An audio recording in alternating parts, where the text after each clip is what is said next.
We need everyone possible, everyone we can find to work with us together to build up the kingdom. It's so hard, it's so tough. You are lost alone, and the more you work in this ministry, the more you realize that.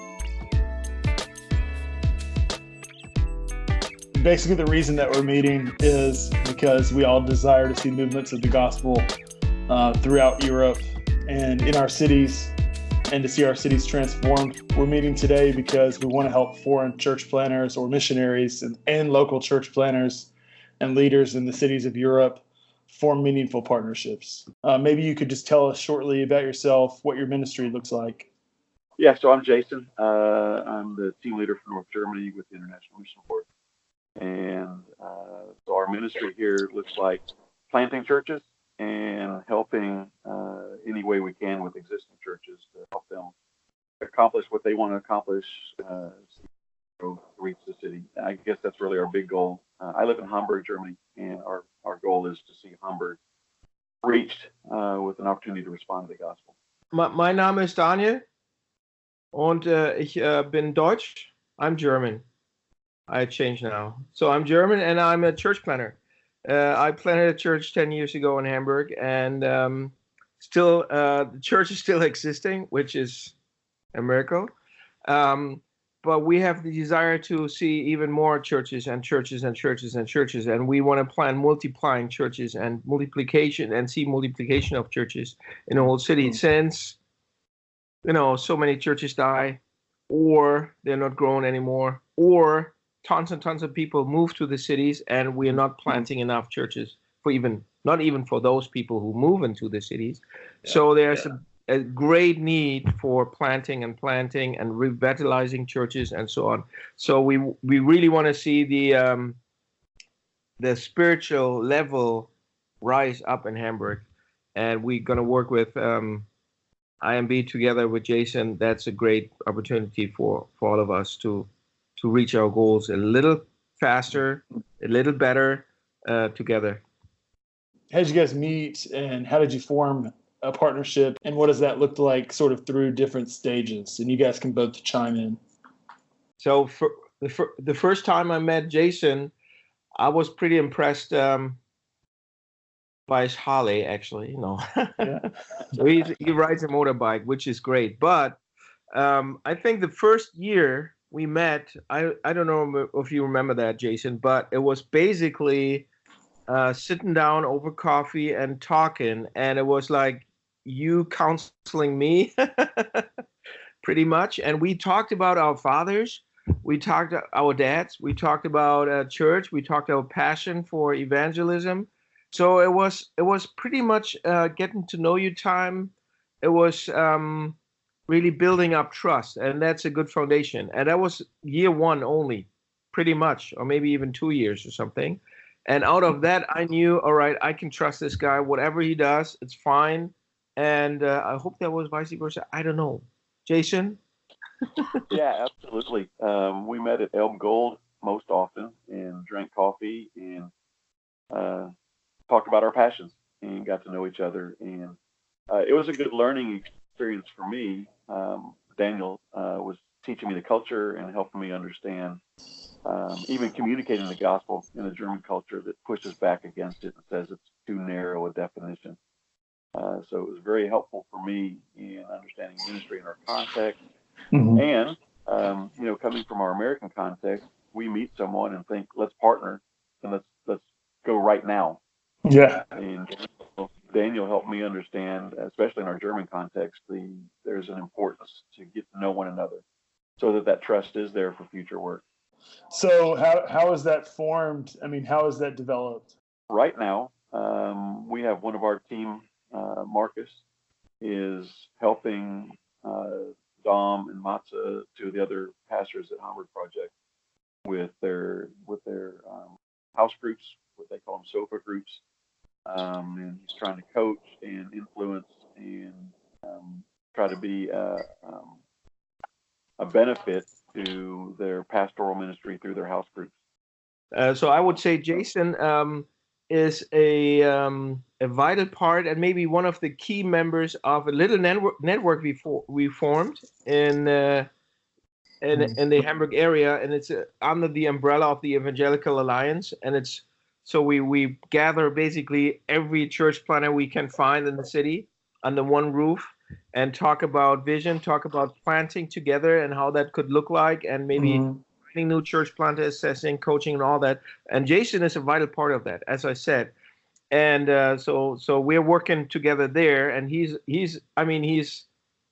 one of the most faithful guys. So he's always there, he's always coming, and he's always having this passion and really giving it to the people out there, and really this urge to reach more people for Christ. And that's always there when he's there. So that's number one. And number two is because the relationship we have, we said we want to build up a training center for church planners. We want to find them, assess them, train them, coach them, and then send them, resource them, and send them. And Jason is basically the head of this. He's the director, so to speak, director head. So he's building it up. He's starting it up. I totally trust him. This is going to help the whole city and the whole movement. So what would you guys say was like the turning point? Because it sounds like you had like a good relationship the whole time, but there was a kind of a turning point where it went from just friendship to partnership. Like what would you say is the turning point in that? I think the goal all along was partnership, at least from my side. Daniel and his team have been vital and extremely influential in the kingdom work in Hamburg all along. And when my team leader, when Kevin introduced me to Daniel, it was really for that goal. You know, Kevin had said, if you want, it was that long ago. Kevin had said, if you really want to start influencing and reaching the city, Daniel is the guy you need to get to know in Hamburg. And Kevin facilitated that. And so from the beginning, it was, how can we help a faithful man like Daniel who's already getting it done? How can we help them? What do we bring to the table that could make Hamburg Project better, stronger, or even just alleviate the load that they carry?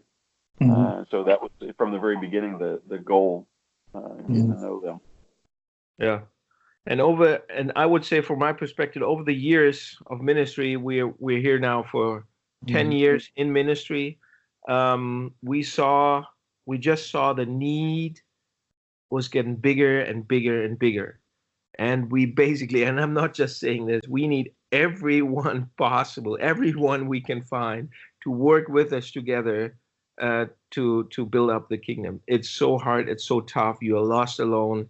And the more you work in this ministry, the more you realize that it doesn't matter what, detail differences you have in theology or what you have, in your personality or something. You need to work together as much as possible. And since there were open arms from Jason and we knew each other already, it was really easy. It was an easy fit. What would be like, 3 or 4 tips that you guys would say are really important in considering that kind of partnership, and why? I think being a partner is important. The question is, what can Daniel do for me? How can Daniel advance my agenda or my goals and desires? As the outsider, as the foreigner here in Hamburg, being willing to come in and say, I'm just going to listen, and I want to listen to the dreams, and I want to figure out how I can help with kingdom work from the perspective of the local ministry, knowing that in some aspects I'll never be local. I'll always be a foreigner, which means my agenda isn't the agenda necessarily, and my dreams or being the front man are not important. It's come alongside, come along behind, support and undergird, but that requires listening and really hearing. So I number one on my list, I put, so for good partnership, listening well. Tips for building a partnership, I would say in our context, this is really, you got to know your first, from the inside, you should do your homework again and again. From the outset, of course, same thing. But then when it comes to our context, and I'm saying tips for us, I would say what we've learned: take your time. Number one, there are no shortcuts in building up relationship or in building up partnerships. It's the more time you take. I mean, there's not eternity, but take your time. Get to know the culture, the city, the partner, and don't assume stuff, right? And when you take time, you'll figure out.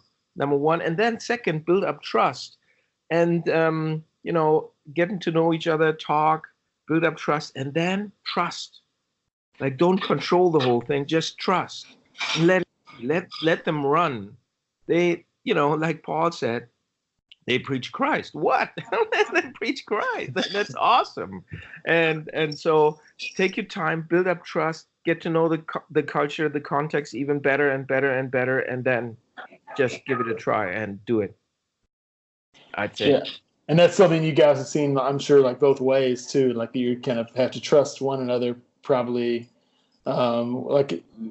It's probably in certain areas you have to like decide you're going to trust from both sides, probably, right? Yeah. Well, yeah, but it's easy with Daniel because his heart's pretty apparent, and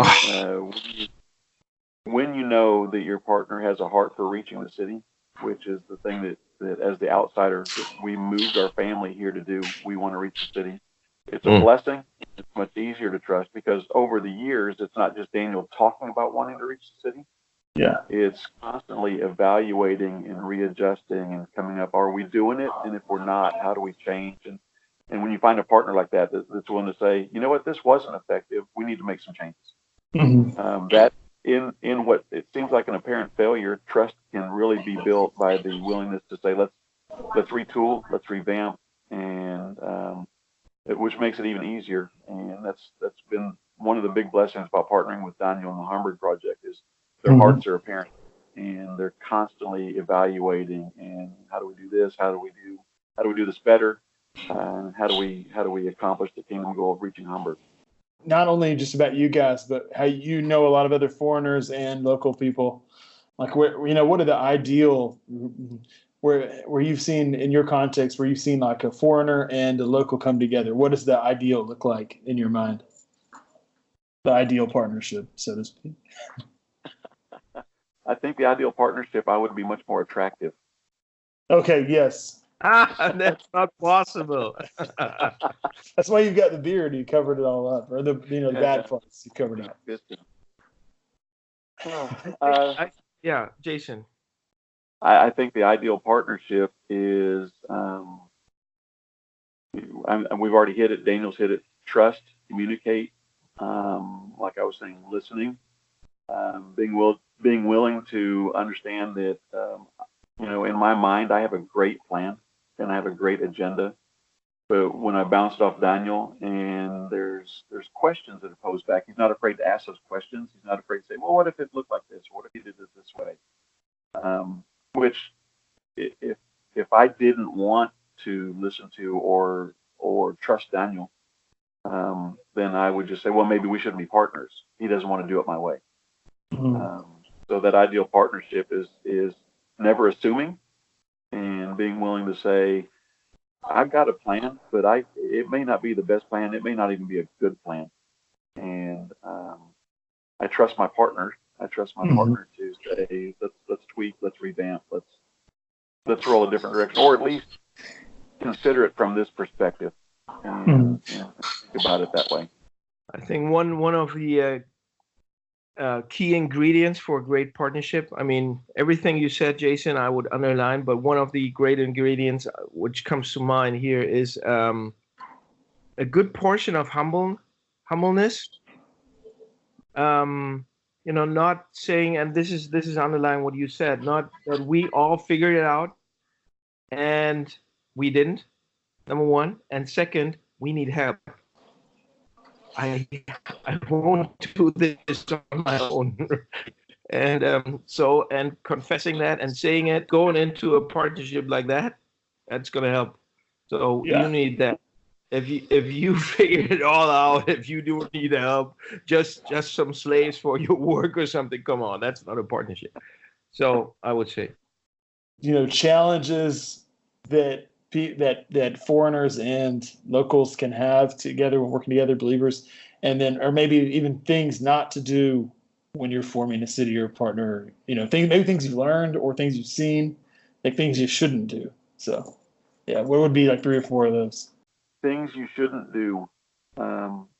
Assume that everybody's on the same page. We've had people we've looked at partnering with. We've had people we've thought, man, this is also a person who's like-minded and like-hearted, but it becomes apparent at some point, and if we're not being attentive, it's much later in the process. It becomes apparent that a lot of things don't match up, and so which forms a bad partnership, which is actually pretty hard to get out of sometimes. I think what you shouldn't do is, as you said, assume too much, and I would say really, and this is the early stages of partnership. Take your culture, and even me, as a German living in a German culture, and basically like jump the other person with everything I assume from my culture they should know, and they should be like that, and blah blah blah, and they should be German, they should drink lots of beer and this, for example. And I would say be very careful with that. That's a challenge, and that's a pitfall, and don't do that. Just and that's number one, and then get to know the other person. I mean, it's they have their own character, personality, and all that. If you know it, the better you know it, the better you can partner. So just don't see them as, oh yeah, we get foreign missionaries and they work for us. Just lift them up, and basically, and this is for future partnerships too, really, like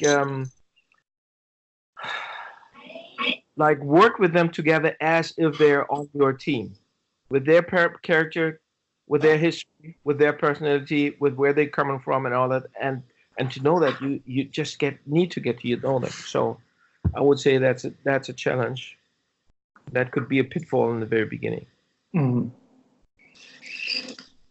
Yeah, I've often thought if we could like write an article, really sarcastically, like if you just want to come to Europe to drink coffee, and you didn't really come to form healthy partnerships, here's like the 25 steps or something to not form partnerships but only drink coffee. But anyway, it's maybe someday. So the title is, if you came to Europe to just be a good Christian, go home, it's cheaper. Oh yeah, there you go. It's a lot cheaper. Yeah, I mean the coffee's not as good, that's true, but some places now it's changed, but yeah. Thank you guys so much for speaking out of your experiences from Hamburg, and really good experiences, and helping us see, two people from two different cultures, two different organizations, so to speak, and grew up in two different places, how the gospel has brought you together to advance the gospel. You guys are inspiration to me, and I learned a lot from both of you guys. Thanks a lot for not only taking your time for this, but just your friendship and your, at times, mentorship too. So yeah. Thanks a lot. All right. Bye-bye. All right. See you guys. See you soon.